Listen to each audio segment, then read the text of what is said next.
UP के फतेहपुर जिले में यमुना नदी में नाव डूबने से एक बड़ा हादसा हो गया। हादसे की खबर सुनकर केंद्रीय मंत्री साध्वी निरंजन ज्योति ने घटनास्थल का जायजा लेते हुए लापता हुए लोगों के परिजनों से मिलकर ढांढस बंधाया। वहीं अधिकारियों को निर्देशित किया है कि लापता लोगों की तलाश की टीम रेस्क्यू कर खोज करे। वहीं उन्होंने मीडिया से रूबरू होते हुए कहा कि बहुत दुखद घटना है, जिसमें एक मां अपनी बच्ची के लिए छलांग लगा दी, लेकिन दोनों नहीं बच पाए। वहीं एक महिला का बच्चा भी नहीं बच पाया। ये सब देखकर बहुत आहत है। उन्होंने कहा कि जिले के अधिकारियों को भी निर्देशित किया गया कि पीड़ित परिवार की हर संभव मदद की जाए। आईएनए के लिए जनपद फतेहपुर संवाददाता बबलू सिंह की रिपोर्ट। यहाँ पर घटना हुई जो नाव डूब गई है, दीदी आपने निरीक्षण किया, क्या कुछ देखा, क्या यहाँ पर स्थिति है? ये इस एरिया की कानपुर और हमीरपुर, फतेहपुर और बांदा की ये बहुत बड़ी दुर्घटना है। और अभी ये भी नहीं पता लग रहा कि सिर्फ फतेहपुर और बांदा के अकेले हैं और कहीं के भी हो सकते हैं। जब 30-40 लोग थे जिसमें,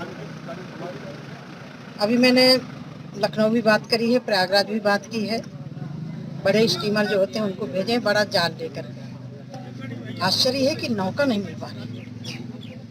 नौका मिल जाए तो पता चले कि नौका की जगह फिर डेड बॉडी कहाँ गई। अभी मैंने उनको लगाया कि ये जहाँ गांव वाले लोगों ने कहा कि डेड बॉडी उधर मिली थी, कल जो डेड बॉडी मिली है उधर ही मिली थी, तो आज नौका है उधर गई। हमारे डीएम और एसपी महोदय ने इधर पूरा किशनपुर वगैरह जहाँ जहाँ लगाया जा सकता है नौका भी लगी है, जाल भी लगा हुआ है। क्योंकि जवाबदेही ज़्यादातर बांदा जनपद की थी। बताना चाहिए, इनको बताना चाहिए कि आपका हमें सहयोग चाहिए। ये फतेहपुर और बांदा का मैटर नहीं है, ये आम जनता का मैटर है। और ये बहुत बड़ी दुखद घटना है। मैं देख रही थी कि एक महिला किसी की बच्ची को लेके कूद पड़ी कि मैं बचा लूंगी उस बच्चे को। न बच्ची बचा पाई, न खुद बच पाई। और एक महिला तो विक्षिप्त हो गई जो अपनी बेटी को लेके कूदी थी, वो बिल्कुल विक्षिप्त टाइप की हो गई। मैं भी 2 घंटा उधर रुक के आई। आश्चर्य है कि नौका का पता न लगा। यमुना का जल स्तर देखा दीदी, कैसा दिखा यहाँ पर? जल स्तर तो अभी ज़्यादा नहीं है जो जिस बाढ़ होनी चाहिए, लेकिन हाँ जहाँ डूबी है वहाँ लोग बता रहे हैं कि जल स्तर वहाँ हमेशा गहरा रहता है। अगर काश ये पुल बन गया होता दीदी तो इतनी। देखिए आज सवाल पुल का नहीं है। जी। आज सवाल ये है, मैं अभी भी जमुना जी किनारे, नदी के किनारे रहने वाले लोगों से निवेदन करती हूँ कि क्षमता से ज़्यादा कहीं नौका में नहीं बैठना चाहिए। जो मुझे जानकारी मिली कि क्षमता से ज़्यादा वो नौका वाला ले भी नहीं जा रहा था, ज़बरदस्ती लोगों ने कहा कि ले चलो।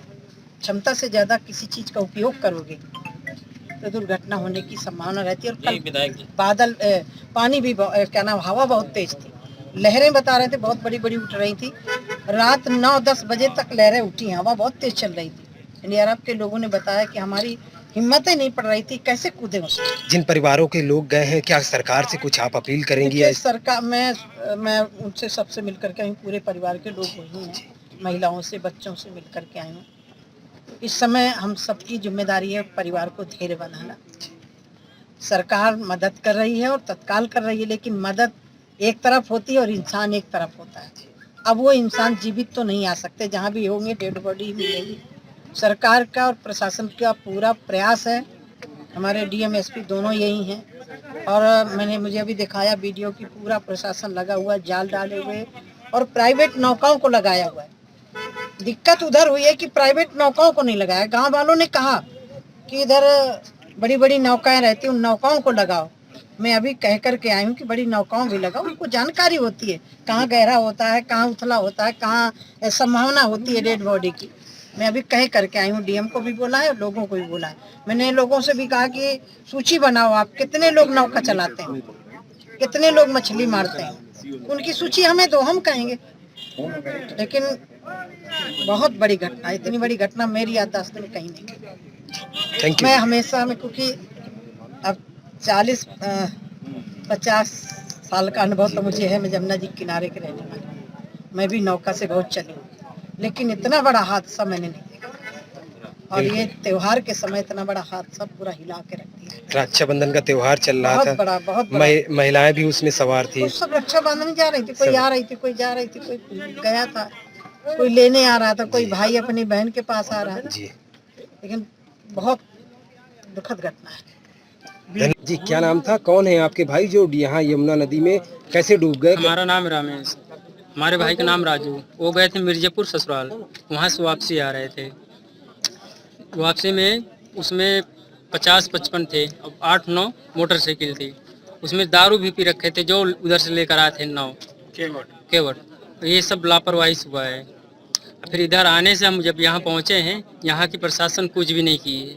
सब देख रहे हैं, ठीक है कुछ जानकारी मिलेगी आपसे बताएंगे, ना इधर से कोई जाने दे रहे हैं। ठीक है सबकी यहाँ रात हो गई है, अपने क्या अपने फतेहपुर पुलिस यहाँ पर खोजबीन नहीं करवा रही? नहीं, कुछ भी नहीं किया है।